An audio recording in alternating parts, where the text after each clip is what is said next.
wọ́n kidnap ọmọ Yorùbá látijọ́ yìí ẹ̀yin tẹ́ gbégbá òṣèlú dání take action tó yẹ kẹ́ take ẹ̀yà kan péré náà ni gbogbo wọn dẹ̀ ń point sí pé àwọn ẹ̀yà báyìí.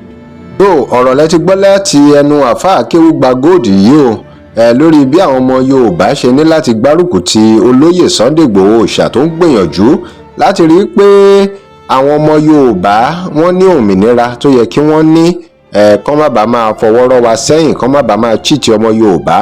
òun náà la ṣe ń sọ eléyìí tó ṣẹlẹ̀ yìí o tó ṣẹlẹ̀ ní Borno. àwọn kan tí wọ́n ń pè ní Center for Justice on Religious and Ethnicity ní Nàìjíríà, àwọn tí wọ́n máa ń sọ̀rọ̀ tí wọ́n ṣe ètò nípa ọ̀rọ̀ ẹ̀sìn àti nípa ọ̀rọ̀ ẹ̀yà ni wọ́n ti fi ẹ̀sùn kan gọ́vnà Babangana Zulum tí ó wà ní Borno State pé ó mọ̀ọ́mọ̀ tinútinú ló fi yọ àwọn Christian kúrò nínú àti jàǹfààní palliative tí federal government kó wá.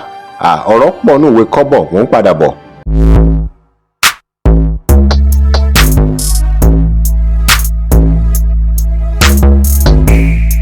Welcome to CrossBlogX TV. Remember to like, share and follow us. ǹjẹ́ mọ̀ wípé Director General Center tí mo sọ fún yìí tí wọ́n máa ń ṣe ètò nípa ọ̀rọ̀ ẹ̀sìn àti nípa ọ̀rọ̀ ẹ̀yà wọ́n pe the Director General yìí ní Reverend Kalamu Dikwa. òun ló fi ẹ̀sùn kan Gọ́vnà Zulum pé kò jẹ́ kí àwọn Christian kan ríran wọ́n gbà nínú 3 billion naira tán fi ṣọwọ́ sí Borno nínú 3 billion naira tí President Bola Tinubu fún àwọn tí ó ní ìpèníjà Boko Haram tí Boko Haram kọlù pé kí wọ́n lè ríran lọ́wọ́ gbà. àmọ́ wọ́n yọ àwọn Christian kúrò. ṣé wọ́n kú ti mọ̀ pé Yorùbá náà ló pọ̀ jù nínú àwọn Christian. wọ́n ní àwọn Christian ṣì wà ní káàmpù IDP báyìí o ní IDP camp níbi tí wọ́n máa ń tọ́jú àwọn tí ogun bá kọlù kankan báyẹn níbẹ̀ náà ṣì wà. bẹ́ẹ̀ àwọn mùsùlùmí ti padà sí agbègbè wọn. nǹkan tá à ń sọ rèé o, òun là ń sọ wípé bí olóyè Sunday Igboho Òòṣà ṣe ń gbìyànjú láti rí pé Yorùbá gba òmìnira, Yorùbá tẹ̀síwájú, bẹ́ẹ̀ làwọn kan fà á sẹ́yìn.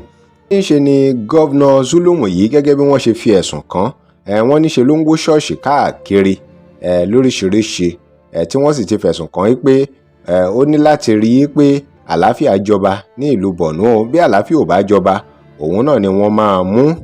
àmọ́ ìjọba Borno State nígbà tí wọ́n ní kán dá sọ̀rọ̀ yìí wọ́n ní wọn ò tí ì rí ọ̀rọ̀ sọ lórí ẹ̀. wọ́n ní ìjọba Borno ò tí ì sọ nǹkan kan lórí ohun tó ṣẹlẹ̀. òun náà ni àfáà Akuegbagold fi ń sọ fún gbogbo èèyàn pé gbogbo ẹ̀yin tẹ́ wà ń jọba tẹ́ lágbára lónìí ẹ lo agbára yín fún nǹkan tó dáa, nítorí ẹni tó bá ti kú ti lọ náà nìyẹn. gbogbo nǹkan tó ní, gbogbo agbára tó ní, gbogbo ẹ̀ wọlẹ̀ nìyẹn.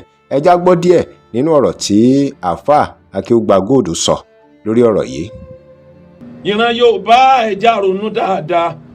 gbogbo tó bá ti lè find the solution sígbésí ayé àwọn èèyàn ń làwọn èèyàn máa ń gbà pọkùnrin. Sunday Igboho, Chief Sunday Igboho okú akínṣe ó gbìyànjú ó yọ Yorùbá kúrò níbi orúkọ ọbú kan tí wọ́n ti fún Yorùbá.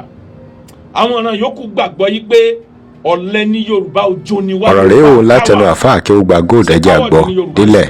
ọ̀rọ̀ tó lágbára ni iṣẹ́ takuntakun ni olóyè Sunday Igboho Òòṣà ń ṣe. àwọn ọ̀ràn kan tí wọ́n bá sọ̀rọ̀ Yorùbá wọn á ní Yorùbá mi kòlòkòlò. wọ́n gbàgbọ́ pé jàǹbá pọ̀ lọ́wọ́ Yorùbá. ṣé jàǹbá dẹ̀ pọ̀ lọ́wọ́ Yorùbá nísìn? ṣé kò ti proof beyond every reasonable doubt pé Yorùbá kì í so ní jàǹbá? Yorùbá lọ straight ni.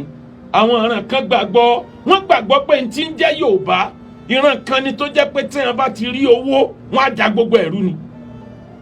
ṣé ń tọ́sẹ̀lẹ̀ ń sìn? ṣé kò tí ì proof ẹ̀? ẹ dákun, gbogbo adarí, gbogbo leader tẹ́ ẹ bá ní tí ò bá àdìkún láìfún yín ẹ delete wọn dànù kó nu láìfún yín. kí ni ṣe nu láìfún yín? ọlẹ́ni ẹjọ́ ń ṣe ọ̀rọ̀ rèé o látẹnu àfáà Akuegbagold ẹ̀jẹ̀ àgbọ̀ délẹ̀. ọ̀rọ̀ tó lágbára ni iṣẹ́ takuntakun ni olóyè Sunday Igboho Òòṣà ṣe. ọlọ́rẹ̀ gbogbo ojoojúmọ́ fìtínà ní kó wá, kò sóríire kan tó kó bá orí. delete ẹ̀ kó nu ayé rẹ̀. kò jẹ́ bó ti jẹ́, òun lẹ ti gbọ́ yẹn o. kí lè ròyìn ẹ̀yin èèyàn wa? Remember to like, share and follow us. Thanks for watching.